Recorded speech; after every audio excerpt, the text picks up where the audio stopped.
Hi my dear students, again I am in front of you to take another class. This class is for class 12 students. I hope you are staying safe at your home. Please stay safe, live at home. Okay?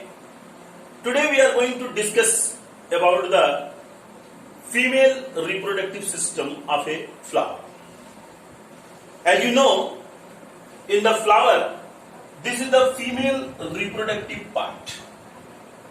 In this part, you can see how this ovary is attached with the thalamus, and this complete female reproductive system consists of three parts: basal ovary, in the middle style, and there will be stigma. Stigma is the portion where pollen grains are coming. It is recepting the pollen grains, and as in the previous video I told you that whenever these pollen grains are coming on the stigma, it secretes a mucilaginous secretion that will be absorbed by the exine of the pollen grain. Exine burst in time comes in the form of pollen tube. Now I am going to discuss you about what is the female reproductive system, what important features it is having. Okay? Now let us see about one ovule. One ovule. Okay? This ovule is, this I made like that. This is an anatropous ovule. But actually ovule is of many types: amphitropous, compylotropous, anatropous. But in more than 80% cases of angiosperm, this anatropous ovule is common. Therefore, I am talking about anatropous ovule. Okay? And the distinction of different kind of ovules are not there in your syllabus, so I choose most common type of ovule. Okay? So this is the shape of anatropous ovule. You can see, because these ovules are taking their nutrition from placenta, and this funicle region you have seen, this ovule is attached with the placenta with the help of this funicle. The point at which placenta and this ovule is attached together with this funicle is known as hilum. You can see that there will be a swollen chalagal chamber where these two integuments are there. In between these integuments there will be a small pore. That pore will be known as micropyle. This is the place from where pollen tube will enter inside the embryo sac.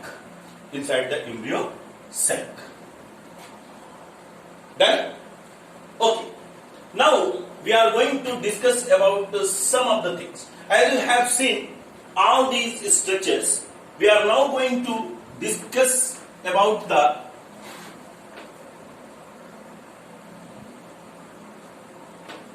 development of embryo sac in the case of angiosperms.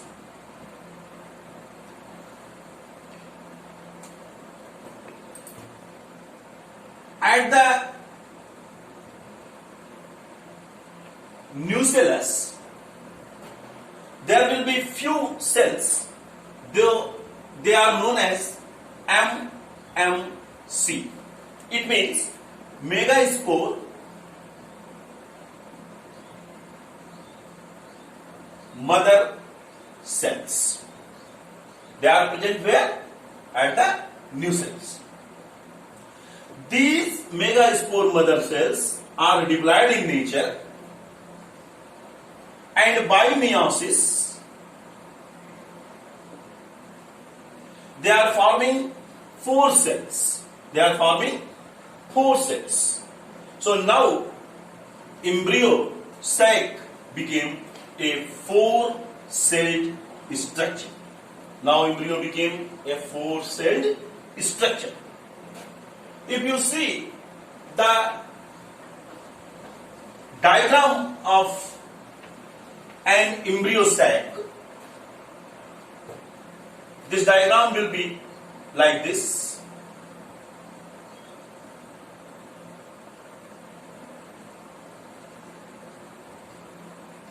There will be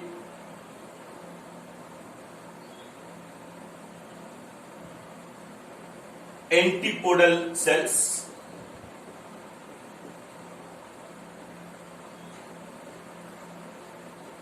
here in the center there will be a binucleated central cell,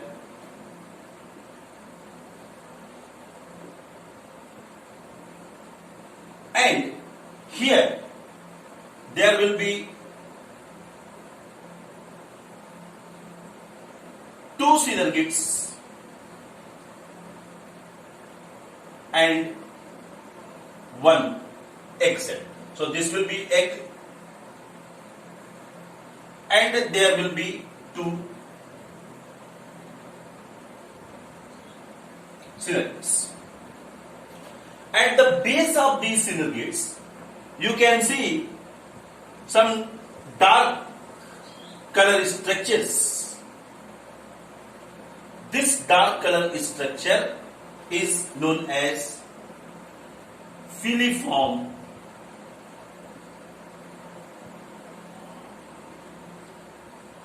apparatus. Filiform apparatus. This is the structure of embryo sac. This is the structure of embryo sac. So, what type of things are being observed by after seeing this particular diagram? The thing is this, is a very confusing little bit sometimes. That's why I am telling you. But you see, number of cells how much? 1, 2, 3, 4, 5, 6, 7. So, it is a 7-celled structure. Now you see. Now, if you are counting the nucleus, so 1, 2, 3, 4, 5, 6, and these two, 8. It means a mature embryo sac is a 7-celled structure that is 8 nucleated. That is 8 nucleated. I think it will help you to understand the thing without having any type of confusion. Okay? Let us see now what is happening. When pollen grain enters,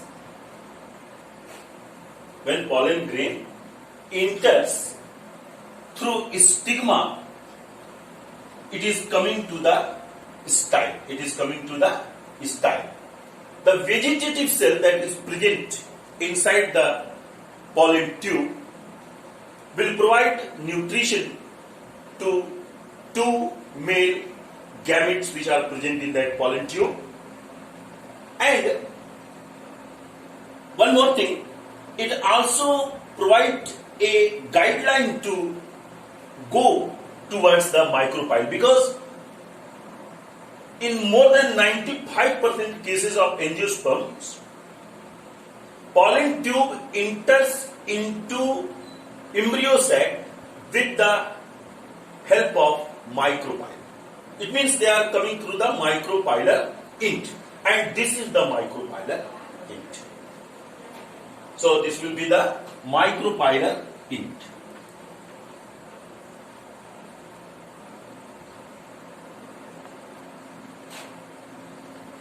I would like to discuss one more important thing here. These two synergid cells which are present there consisting filiform apparatus at the base, which is shown in a dark black color. These filiform apparatus provides and guide the pollen tube to move in the actual path. It means they are meant for guiding the pollen tube. Okay? Once pollen tube entered from here inside, one male gamete will fuse with this egg. I am now talking about, you see, one male gamete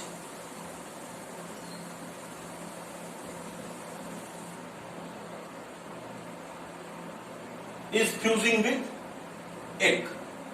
So forming zygote, when one male gamete will fuse with egg, there will be formation of zygote. This is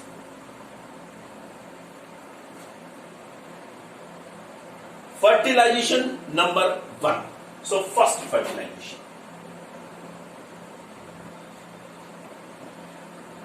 What happened? One more is remaining now. One more male gamete is remaining now. So this another male gamete will fuse with this central cell which is binucleated. So another male gamete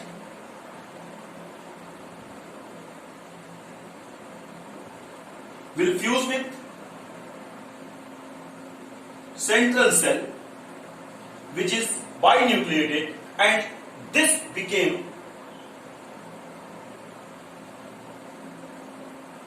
second fertilization. Second fertilization. There will be formation of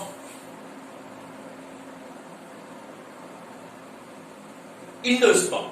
There will be formation of endosperm. It means when first male gamete is fusing with this egg, there will be formation of zygote, and when second male gamete is fusing with this central cell, it means second fertilization, there will be formation of endosperm.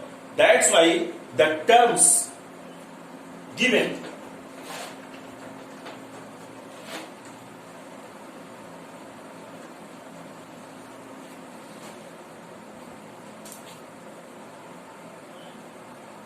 double fertilization and triple fusion. Triple fusion, very normal. One fusion is happening here now, and another two fusions, because this central cell contains two nuclei. So this one second male gamete with these two nuclei. So 2 plus 1, triple fusion. That's why this is known as double fertilization and triple fusion. Okay? This zygote inside the embryo sac will later develop. I will discuss you about this development in the next video. And during the development, the nutritional things which are required will be provided by this endosperm. Will be provided by this endosperm. This is a completely nutritive tissue in nature. Completely nutritive tissue in nature. Is that clear? So I discussed about the double fertilization and triple fusion. My dear students, this is very important question. Very important.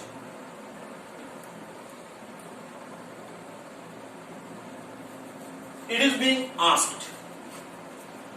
Previous year, as I have seen one question, and this question was,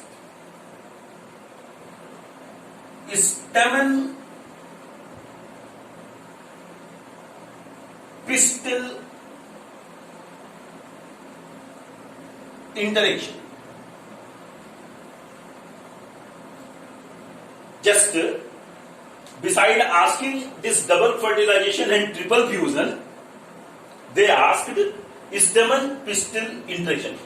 Explain stamen pistil interaction. If the same thing is being asked again, it means what happened during the introduction of pollen grain at the stigma and how it is going into the embryo sac and what type of embryo and what is the structure of embryo sac, what type of interactions are happening, how it is fusing with the egg cell and how it is fusing with the central cell. These all things together with the diagram when you are explaining, then it will fall into the answer of this question, stamen pistil interaction. So, if simply it is being asked, right, explain double fertilization or triple fusion, then also the same thing will be discussed. And if stamen pistil interaction will be asked, then also the same thing will be discussed. Okay? So today in this session, we have seen the structure of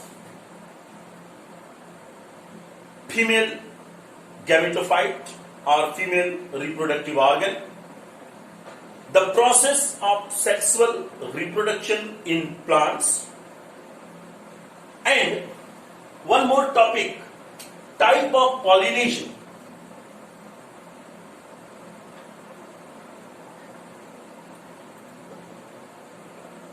Type of pollination, it means self-pollination, cross-pollination. It is given in the book and can be concerned with the book. So, I request you to see this particular topic from the book only because it is very simple topic and already you have studied it several times. So, in this session, we have finished the female gametophyte structure and the process of fertilization. In the next video, I will come in front of you with post-fertilization changes, structure of seed. Till then, thank you for watching the video.